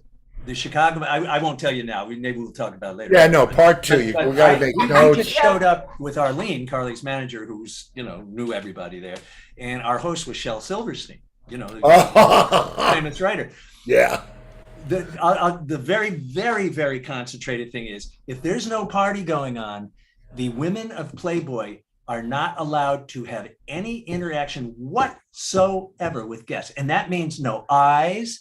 No conversation, no hello, nothing. I thought I was in like a Stepford Wife movie. It was the weirdest experience. I went in the book. I talk about when this thing was over, I just wanted to go home and take a shower. Well, not pleasant. You know what? It wasn't because you were swimming in the grotto. In the afternoon. I was in the grotto. I absolutely was. I went in the grotto in L.A. and man, I got out of there. Oh, really? It was not. Yeah, not because he was Stepford Wife. I went after sound check. I figured, let's go look around because there was nobody there, right? So I could just look at stuff. I didn't want to go in there when there were like, saw the white peacocks. I saw the peacocks and the monkeys and all this stuff. But I went through the grotto and it was just like kind of. You didn't go in it though. Humid. Oh no, I went in it. In the water. I didn't go in the water. No. We did. I wouldn't slip in the hut. You did. You did? No. Yeah. I have a feeling this one might have changed your mind because it was in L.A., don't forget, so it's always kind of warm there, and it was just had this little, there was like a little funk smell in the air. Ads and stuff. Yeah, but we're going down a bad place. Okay. All right. Okay. That'd be nice. Okay. So we got, okay. So, let's see. Where are we going next? We're going to the instrument, right? Oh man, wait, just wait. Yeah. What do we go to the instrument? What's the instrument next? Oh, questions, yeah. Okay. Yeah, right, I forgot. Keyboards. Been talking so long, I feel, I spent a week there one night. Okay. Keyboards. You're a guitar player all the way through and through, but if you couldn't play guitar, but you could play any other instrument on the planet, anything, ice spells, keyboards. Keyboards, yeah. Because I'm a composer. I'm a TV composer, and you want to be able to play those Herbie Hancock chords when you can do it. And it's not that I can; it's that I would have to put the time in to do it. I hear them in my head, so thank God for sequencers. I will tell you how I do keyboard parts. Okay, this is the nuttiest thing in the world. I have a good sense of percussion, so I'll take a song and I'll just sit there and I'll start hammering the keyboard. And I'll hit some of the notes, but the rhythm will be perfect. It will be exactly. I know what you're going to say. You want me to finish the sentence? I'm going to Logic and just move the notes to the right place and get the dots, the wrong ones out of the way. And by the time it's done, it sounds like Richard T. Man, I do exactly the same thing because I am a drummer. So my time, I don't even have to quantize it. And by the way, I compose for NBC, CBS, Discovery, A&E. I've got, those are things we'll talk about too. You've been ripped off too. Oh yeah, actually. Yes. Actually. Yes, he has. Actually, that's my CSAC so I can't read it. It's my CSAC statement, and I didn't know that there were thousandths of a penny. I didn't know. Oh, yeah, I know about those. Yeah. I know about those. My and I just got Europe gets those. Oh, okay. Yeah, well, I was ASCAP in New York, but I went to CSAC. Composer friend of mine told me to do it, and they have really done the right thing for me. And talk about not getting ripped off. I still have half of my writers. Wow. Yeah. Writers or publishing? Publishers. Sorry, did I say writers? You said writers. Yeah, no, half of my publishing. Yeah. So I still get the checks, man, and hey, you can. I bet you didn't make that deal recently. A few years ago. 24. Well, okay, all right. This is how it happened, though. It's a friend. It was somebody in one of John's bands. Yeah, it was. Which network? It's called Powers Music. No, but I mean, what is the music for? What network? NBC. He's done everything. NBC's done like The Bachelor, The Bachelorette. And you're keeping the publishing of that stuff? Amazing Race, Naked and Afraid, Running Wild with Bear Grylls, Buried in the Backyard. Hold on. Are you doing custom scoring, or are you already created pieces? No, I'm doing cues. Yeah. Oh, I understand, but are you writing them for the thing, or are they things that you've already written that they use? Oh no, I'm writing them for the thing. And you still kept. Wow, I want your man. And I get paid by the piece too, whether it gets used or not. But how it happened is, and it's thanks to John. I did one tour. He played with me in '87. We did a month's worth of dates, and we had so much fun. He said, "I want you to join my band," and I went to England and joined his band, and called The Rock. Yeah, called The Rock, and I said, "You can't call it The Rock because it's going to be featuring John Rock." Yes, But yeah, so he had a guitar player that never really did anything on his own, tried a San Francisco guy, Northern California, and went down to LA, and a good player and a good looking guy, had the look, had the chops, but not everybody gets the deal. So I hadn't talked to this guy in 30 years, and I was writing something, I was producing some tracks for a new artist from England. And I said, I'm looking for a deal. What does everybody think? What song do you like? Just doing that thing. And he comes out of nowhere and says, you might as well just put it out yourself. Traditional record deals are dead. And, good luck. And I said, wow, man, maybe we should talk. He called me up, told me that he's like pulling $1 million a year in royalties down from NBC. He's done all these court shows. If you looked at his IMDb, it would blow your mind. And I said, well, man, I can do that. And he said, oh, Steve, all rock guys think they can do that. I said, no, man, I can do that. I've done a couple of features and some industrials and so on and so forth. And he said, well, give me your best. So he tells me I got to get the computer, and I get this computer with 500 ridiculous libraries in it. Man. And what it is the guy who builds the computers tells everybody in LA, next year I'm coming to get this computer back, just leave the licenses open. So, because you put it for your studio, you got 100 licenses in there, it's unlimited and then he gives them a new computer and sells the other one to someone like me. And I'm like, wow. So Steve got Will.i.am. So I've got Will.i.am's old computer and the libraries that are in there. It's insane. Yeah. So I practice. I'm watching demos on watching YouTube, and I had scored before, but not like this was, a certain sound palette and NBC. They use different. Oh, yeah. I know. So I get a call right before Christmas. He said, "Steve, I hate to throw you off into the deep end." He said, "But one of my composers went to Canada and didn't bring his drive, and I need 13 ethnic uplift cues." For Amazing Race. For Amazing Race. And I was like, wow. Yeah. So we got to know what countries they yeah, went so we to. got to know who won and all, the stuff. Nice. And yes, and they used them. They used them all. I was so, and they still use them today. They still use. Ones. It's crazy. Reruns, those beautiful reruns. Well, the thing about the other show, I'm not really supposed to talk about these things, but who's really listening, right? They keep reusing my cues, all my Naked and Afraid stuff. They keep using it in new. It's like new season starts, and there's my stuff again, and I get the statement, and I get the check, and it's what I know from the inside of these places is it's not that they're lazy, it's that they're crazed. They're always underemployed in those things. So if whatever is right in front of them is perfect. So if you're the guy that's right in front, Steve, get that Steve thing. That's really good. Get that in. And other guys try and get it. I don't have time to listen to your thing. No, we got what we need. Yeah. I've done the music for The News with Shepard Smith. It's running right now in CNN. Wow. Yeah. Cool. Okay. I gave them 35 cues. You know how many they're using? 1. And it's not like they don't like the cues. It's just, this one works. And we told them, we gave you 35. You asked for all these things. Yeah. But we're good. We're fine. We 1 cue. That's the bad news because it's a theme and they only pay for theme once an hour. So all that underscore that I wrote doesn't get paid because they're not using it. They keep using the theme for underscore. And they don't pay it as underscore? Because it's theme? Because it's theme. I just we're going through this with ASCAP right now, and they said, look, this is the ASCAP rule.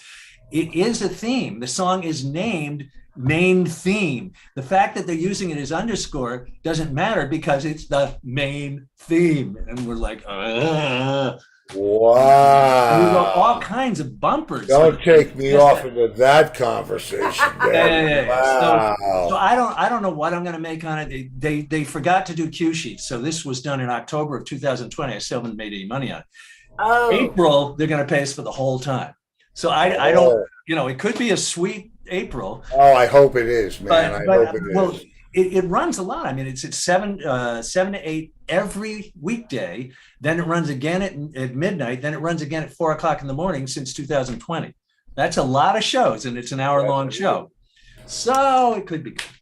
Well, I think we know somebody that wrote a theme song that did pretty well. Did you after Newmark? Who played drums for Carly? Oh, all kinds of people. Rick Marotta did for a while. Ah, my cousin Rick Marotta. He's your cousin? Yeah, him and Jerry. Yeah, no. I'll be there. Like third cousins. Yeah, second or third cousin. Yeah, my father told me like a million years ago, and I ran into Ricky once out in L.A. But yeah, it's just such a crazy. He is the world's biggest ball buster. Oh my God. I was doing a session with, you remember Dean Friedman? Sure. Ariel. Whatever. Anyway, Rick's on the session. He goes, Dean Friedman? What the hell kind of a name is that? This is our first session. He doesn't know the guy and he just starts busting his balls. And Dean doesn't know whether he's busting his balls or really being a prick. And, eventually everybody starts laughing, but Rick just wouldn't let up. Dean Friedman, is that supposed to be rock and roll? Who is going to buy a record by Dean Friedman?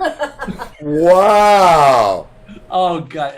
I'm going to use that somewhere because Jerry lives up in Woodstock, and he's actually a neighbor from a friend of mine who's on the show. So I have to pipe this back through my friend in Woodstock through Jerry back. Yeah. Mark. That was an incredible session too. He deserved it. We had Tony. I'm pretty sure we had Tony Levin on bass. Oh, great! Rick Marotta on drums. I was playing guitar.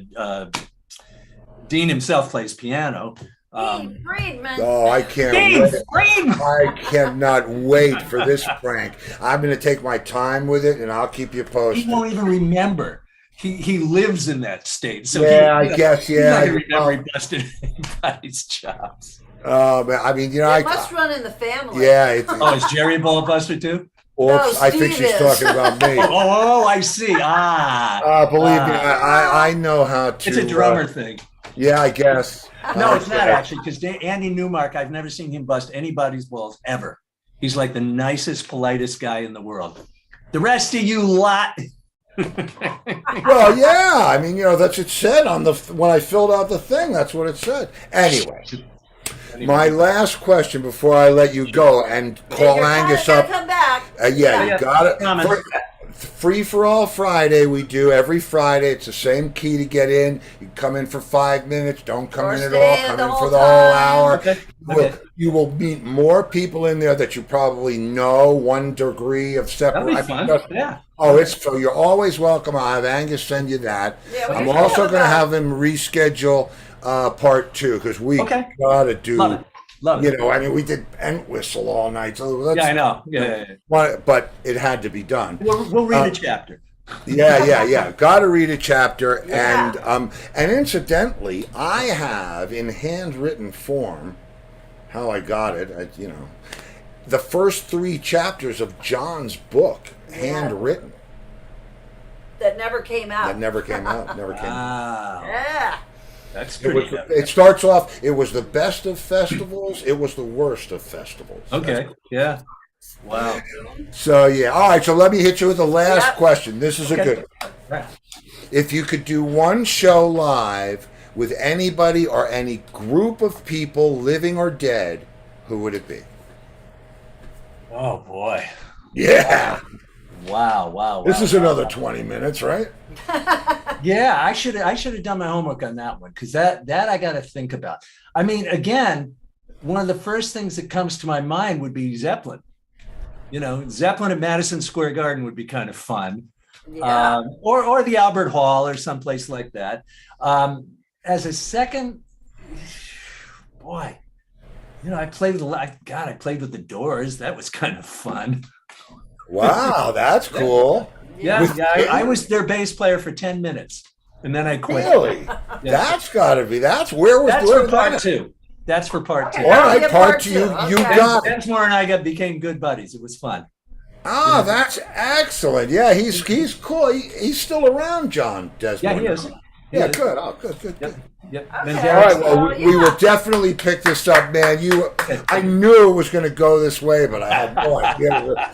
So Love it. part 2 coming up. I hope You we got see it. you Friday. This was a blast, man. Same here. I really enjoyed it.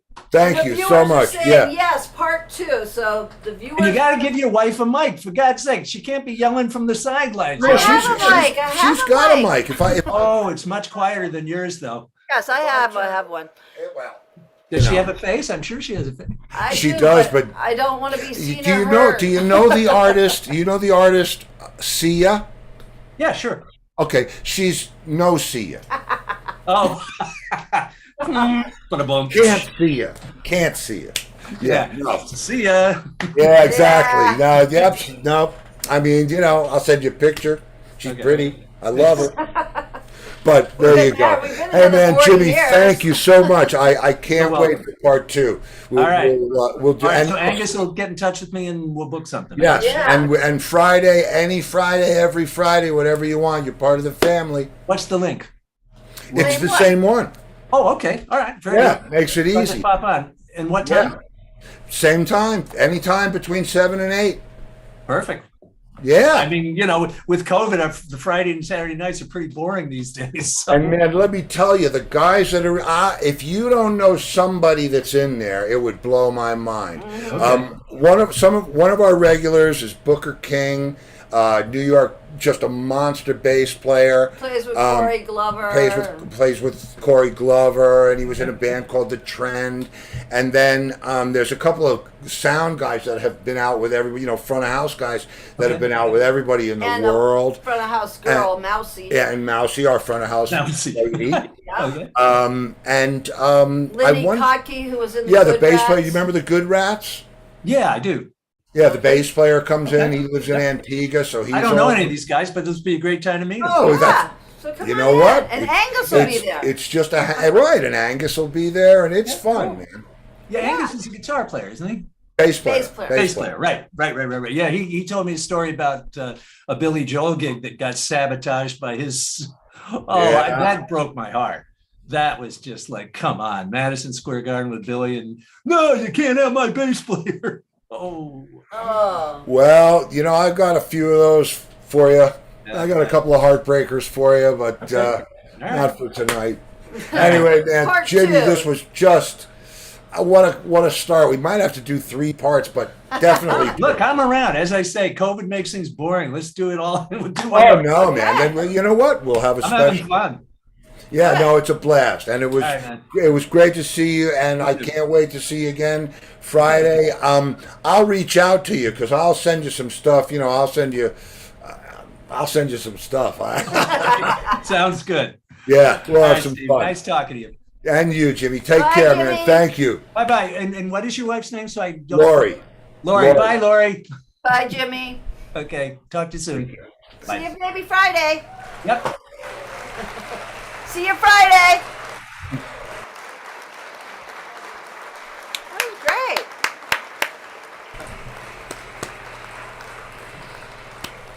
There he is with Carly. Yeah. Mm-hmm. There he And I'm is. sure he has plenty more Yeah, stories yeah. to tell. That was really fun, man. Yeah. I love good stuff like that. That Oh, was Lori Richardson. Lori she gets the flaming gets the- guitar. Oh, are you ready? Are you ready? yes. Lori Richardson, are you ready? ready? Here it comes. Just for you. Boom! Don't tell me it's not working. After you What did all that happened? work on it. I did all this work. Oh, no, you stay right there. What happened to it? Oh, I don't know. Send the mega one. This is crazy. No. How come this is not You know what? working? People don't want to stay in here all night. I don't want to stay in here all night, but I want my thing to work. All right, mega stars. Oh, I'll give her the mega stars, but these are the... No, she needs the burning stars. And here they come. Okay, for you, Lori, burning stars.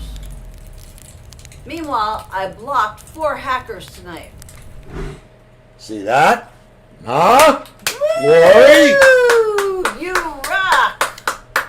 Steve worked on that for a very long time. Yeah, a couple days, month or two. Okay, tomorrow night. Anything goes Wednesday. Do we have our requests? We already have 4 requests. Okay, so we're good for the We're good. requests. Yep. I will do my best. Don't forget about, Mondays with Brad and our new thing coming up. I can't wait for you Not to get a tomorrow, piece of but this. next Wednesday. Not tomorrow, but a week from tomorrow. Oops, what? The Key West Sunset Report. With who? Oh! TJ and Pearl. Yup. Yeah. Been a busy ass day, hasn't it? Next week. Well, you know how that goes, kids. And as always, if I don't see you in the future,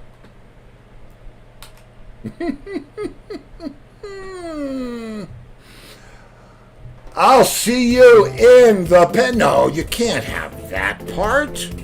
Oh, I quit. I will not. I'm heading for the pasture right now. Somebody, please get me out of here. Jimmy. I'll get you out of here. I know, it's sick, isn't it? It's Good very, night, everybody. Good night, everybody.